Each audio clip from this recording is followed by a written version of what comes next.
Hi friends, అందరు ఎలా ఉన్నారు?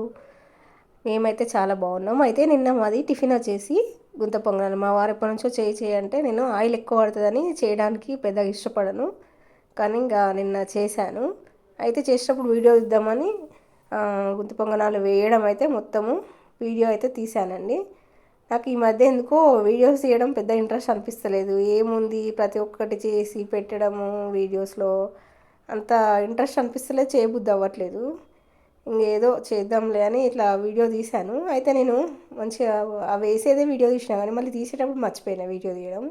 చూడండి, నేనైతే ఈ విధంగా వేసుకుంటాను. ఆయిల్ వేసుకొని గుంటలకు మొత్తము ఆయిల్ స్ప్రెడ్ చేసి ఈ విధంగా దోశ పిండిలో పచ్చిమిర్చి, ఉల్లిపాయలు, కొంచెం ఎల్లిపాయలు సన్నగా తరుక్కొని, జీలకర్ర ఇవన్నీ తరుక్కొని కలుపుకొని ఈ విధంగా వేసుకుంటే చాలా చాలా టేస్టీగా ఉంటాయండి గుంత పొంగనాలు. అయితే మీలో ఎంతమందికి ఇష్టమో ఒకసారి అయితే కామెంట్ చేయండి. నా వీడియో నచ్చితే లైక్ చేయండి.